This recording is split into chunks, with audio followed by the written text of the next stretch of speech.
Hey guys, forgot to record something, so here's a video of me rendering the intro you're about to see.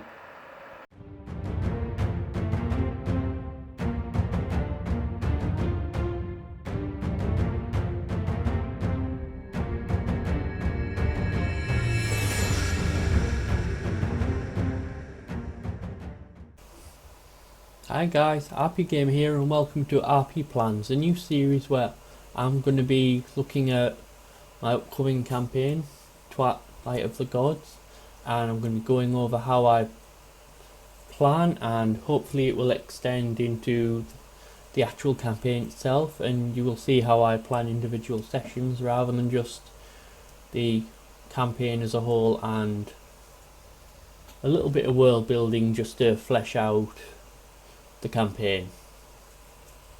Anyway, a bit of backstory on the campaign is it's a Pokemon world, so if you think Mystery Dungeon but kind of meets Dungeons Dragons, Dragon Age kind of thing, where yes, they're Pokemon and they're doing their thing, but kind of have a life comparable to a medieval fantasy kind of life, if that makes sense. I'll set the timer here, and so yeah, in the timeline where this campaign starts, it's about 50 years after the fall of the Dragon Empire, which is kind of my analogy of the Roman Empire, where they were kind of overthrown and they kind of were banished to an island just off Wereldeil, and now at what was once their seat of power now sits the Kingdom City, which is over the last 50 years has been expanding and incorporating all the many villages and towns around it. So it's kind of a amalgamation of all the different species of Pokemon now within the main Kingdom City itself and the outlying villages that still make up its territory. Anyway, if we cross over the document and I start writing, then we should be able to. I'll sort of expand as we're writing. And do you like this little hexagon-y thing I'm in? Is it a hexagon, or just move the camera over? Hexagon or pentagon? I don't know. Octagon. It's actually the outline of a D20. I just thought it'd be clever to do that. So anyway, what I like this I've kind of changed my planning ways. This is based on Guy over at How to Be a Better GM. I'll link to his campaign creator series in the description, but this is kind of based on what he advises in that series and mixed with my own style. So I'm going to start by writing kind of just a couple of sentences outlining what the campaign is going to be about. So as I said, it's 50 years after the fall of the Empire and the founding of the Kingdom City. So the campaign's going to start with celebrating the kingdom, not the Kung, the Kingdom City.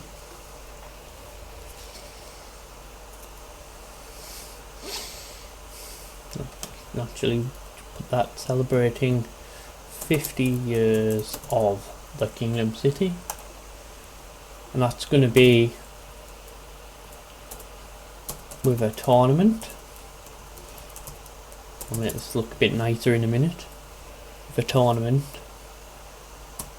and that's where the players are going to start. So they're going to, well, that's kind of how they're going to be brought together, the PCs. So PCs will be competing. I know this isn't kind of the sentences to outline it. We'll rewrite in a second anyway. PCs will be competing to... what would they win? Don't know. How could I actually link them to the campaign? I don't know. Let's just start a bit further back. Right, so the actual campaign as a whole is about the death of the gods, which are the legendary Pokemon, such as Arceus and all those going down towards. Now, for anyone wondering, because I know the question is going to be asked because it is a legendary Pokemon, but Mewtwo isn't in this world. Well,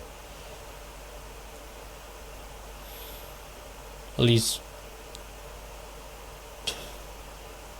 I don't want to say he's not in it, because I don't want to like sort of limit myself to what can be done, but I need to figure out a way of bringing Mewtwo and Porygon and those into it, because they're man-made Pokemon. So I need to kind of figure out a way in the story of the world how they would come about. So at the minute I'm going to say no, they're not gods. They're not gods. Mewtwo, although he's a legendary Pokemon, he's not a god. So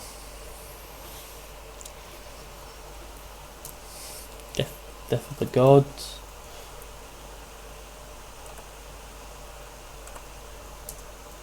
Actually, let's reword that to the gods are in the Twilight, coming to the end of their life. Into the end of their life. So in my world, the gods kind of have a lifespan, and the further up the pantheon you get, the longer the lifespan. So the lower pantheon gods, the legendary beasts, the legendary birds, and so forth, their lifespans about like 50 to 100 years. I'm not quite sure on the exact time, but say it's about 50 to 100 years. So, but as long as the like head of them who resides in the upper pantheon, as long as they're alive, they can get revived, kind of. So it's like lower pantheon are seen quite often in the world because they manage the day-to-day running of the world, kind of thing, the weather systems, the ocean, that kind of thing.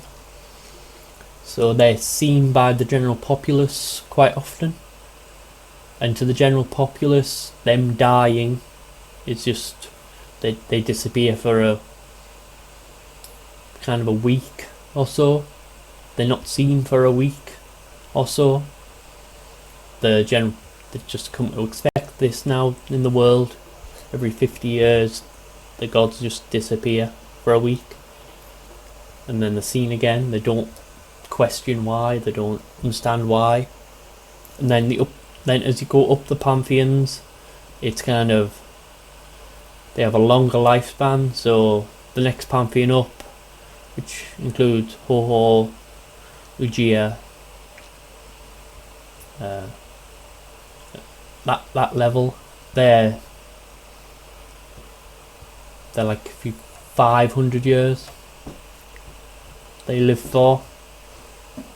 And same thing, as long as the next level up is alive, then they can come back quite easily. The next level up will be your Dialga, Palkia, Giratina.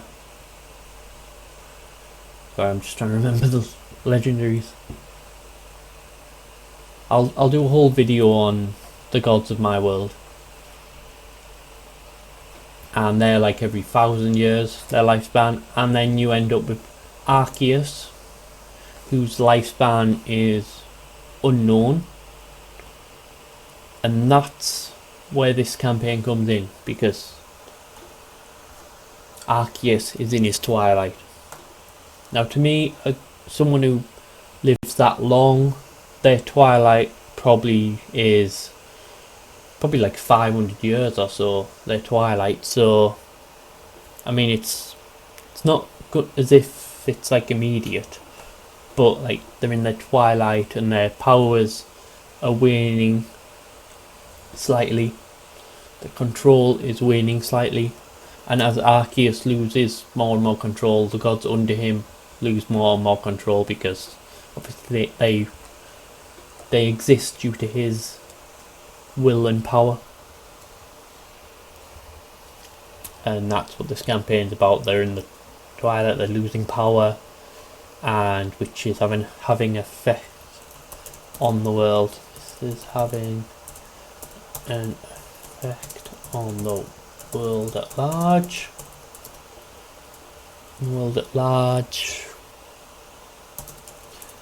Weather systems and climates. Well, they're the same thing. Biomes. That's the word I'm looking for. So that's what's going on at large. Kind of overview of where we come in the time frame. There's one more thing going on before I get to this bit again, before I get to the bottom bit.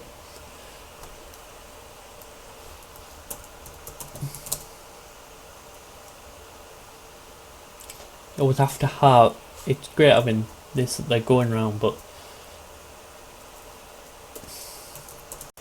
the gods have begun to disappear. Gods have begun to disappear. Now, why would this be different to all other times? Disappear, and they haven't returned, and they haven't. Oh, what the hell? What's happened? Computers froze. No, you can bugger off Steam.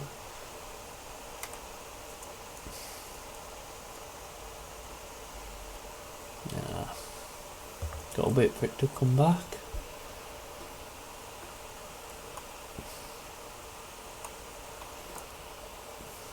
Come on, no. Here we go, we're back. We're back. Are we back, computer? No, we're not back yet.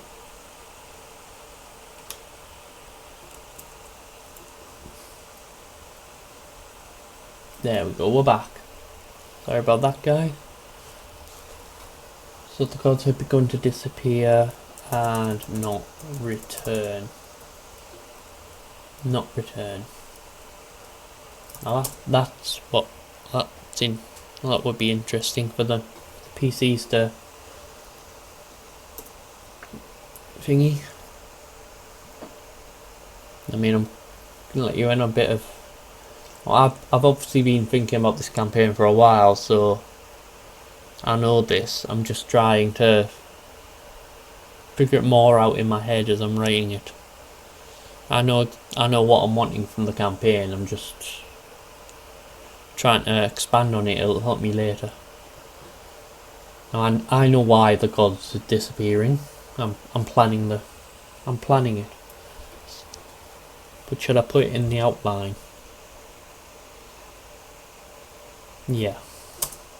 That's what the outline's about. Keep me on track. Someone is taking and devouring. Put that in marks because they're not actually devouring. the god orbs. Right, now I can explain what the god orbs are. God orbs they only exist for the upper pantheons,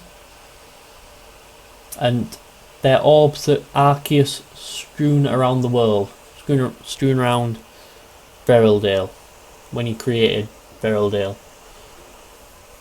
They kind of be able to control the gods if they ever went out of control, is the easiest way to say it. So that's what they're there for. Okay. And someone's now found them all, going around kind of collecting them all and actually I say devouring them, but it's not technically devouring, to give themselves the power of that god, and thus the power over the lower pantheons of gods.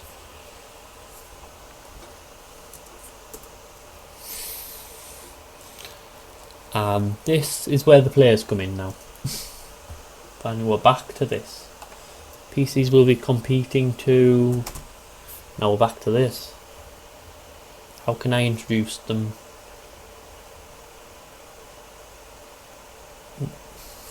The Queen. An audience with the Queen. The Queen is, what we say, about 70-year-old now when this campaign's taking place. She was the one who defeated the dragons and led to their banishment and founded the city. She obviously didn't do it alone. She had a party of comrades with her, and they now make up the Queen's, not guards, the Queen's confidants, advisors.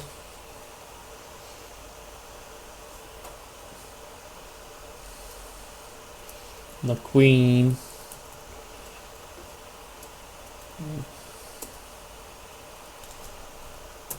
is concerned with the current situation regarding the gods.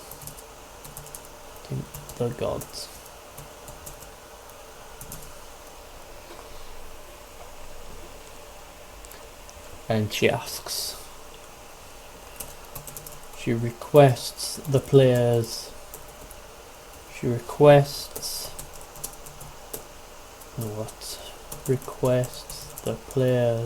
the PC's involvement in investigating and dealing with the situation. I've said situation a lot, haven't I? With the problem.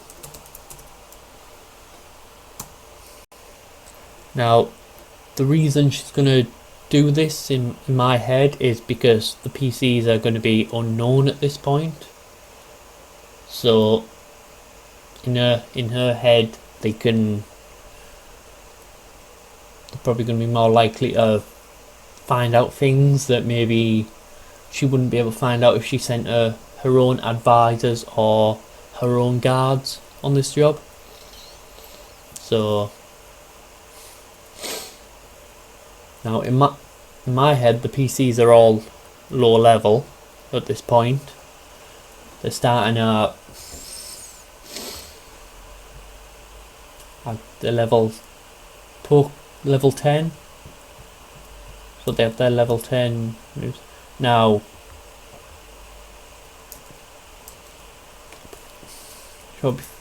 so that's quite quite low level for a Pokemon, but because I'm using the Pokemon tabletop system where they can go from Pokemon go from 5 to 100, just like the video games. So level 10's not that great, not that high, but it's not that low either. They've got a good amount of moves and abilities at that point. Obviously, with then being no trainer characters, they're going to be taking on sort of the classes that the trainers could take on, such as chef, scientist, that kind of thing, to round them out and customize them a bit more. So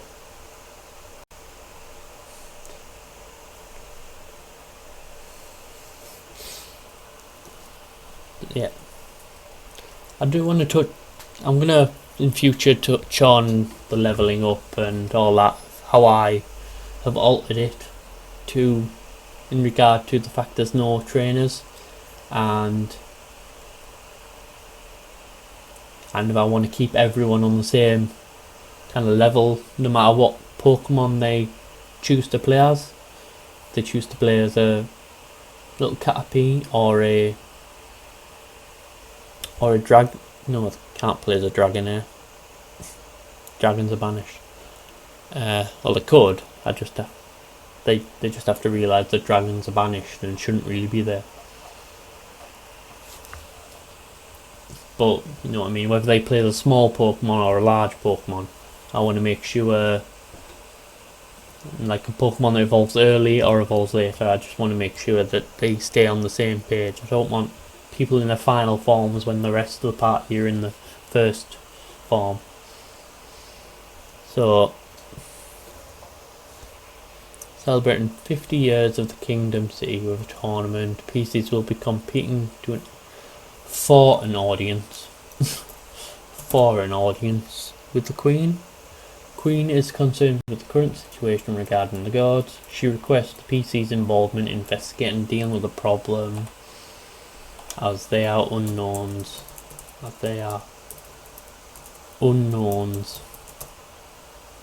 Unknowns in this game.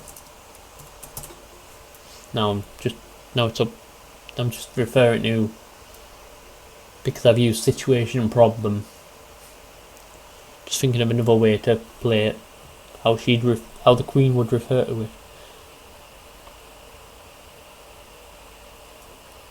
Now, obviously I can't plan the first session without session 0, without knowing what the players are going to be, what Pokemon players are going to be. I want to be able to challenge them, so I want to make the encounters challenging to each of their abilities, rather than say what they're going to be now.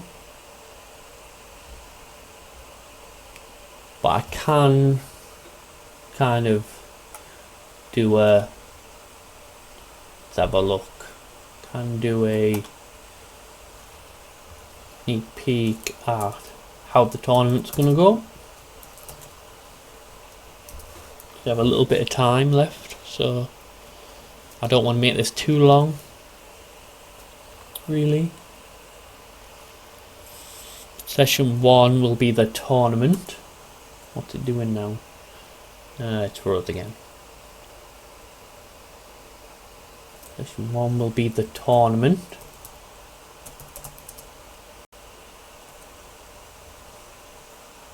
And it will involve, I'm going to say, 2 or 3 battles, depending. I don't know yet. Don't know how many to do. I don't want to make it kind of 2 to 3 battle or combat encounters. I don't want to make it too kind of repetitive. I might put a social encounter in there between the battles, or maybe between the second and the third, depending on how many I choose to do. I keep forgetting to look in the camera. But let's see. I'll see about that one. Encounter. No, I do want social encounter. It's the amount of combats I'm gonna have. It's I don't know. Right. I'm gonna social encounter, and then I want it audience with Queen.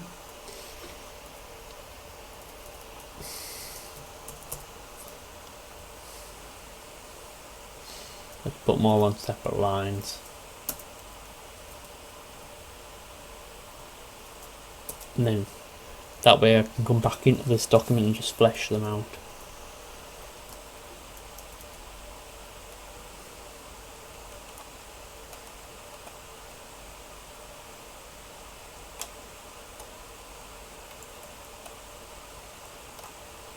Audience with Queen goes to that one. Alright, so let's save it now. Audience with the Queen,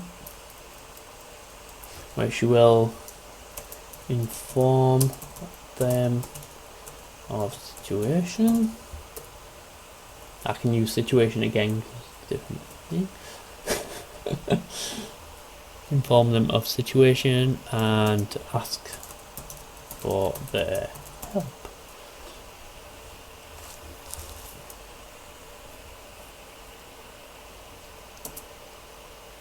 Now I kind of want to end on a kind of cliffhanger, but I don't know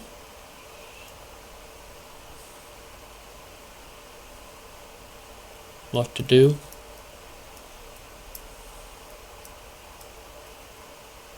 I'll come back to this once I know what Pokemon they're playing and that, and then I can kind of figure this.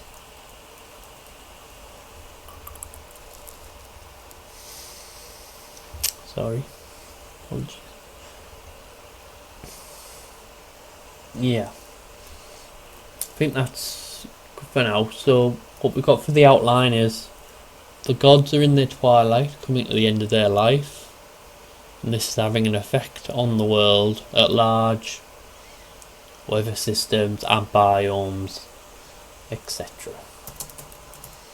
etc. The gods have begun to disappear and not return. Now this first sentence is kind of, well actually this first paragraph here is kind of, they don't know, the world doesn't know about this happening. And then the second paragraph is kind of what's happening in the world currently. So the gods have begun to disappear and they haven't returned, which is what's concerning. And they have not returned because someone is taking and devouring the god orbs. Because someone is taking and devouring the god orbs, which, as I said, contain the power and control over the gods. And the campaign starts with the 50-year celebration of the Kingdom City, with a tournament which the PCs will be competing in to gain an audience with the Queen. And okay, I do need to come up with a reason why the Queen has agreed to answer one request. To fulfill one request.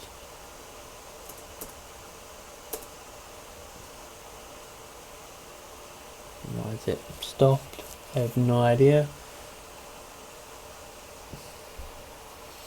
So the Queen has agreed to fulfill one request made by each of the victors. So it's like teams of 4 or 5, depending on how many PCs there are. Agree to fulfill one request. I've spelled that wrong. Fulfill one request. So each of them will get a request answered. So that's going to be part of the backstory, part of the character creation. I'm going to ask them for a request that they're entering the tournament to be fulfilled.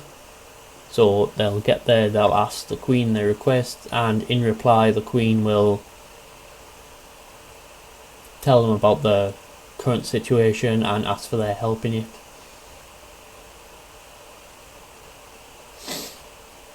And I'm not really sure how at the minute why the PCs would want motivation I could give the PCs.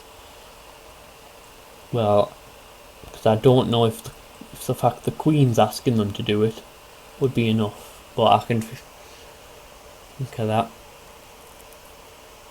because I've already won the tournament. So I'll see. Maybe there'll be something in the backstories that I can use to do that. Anyway, time's getting on. So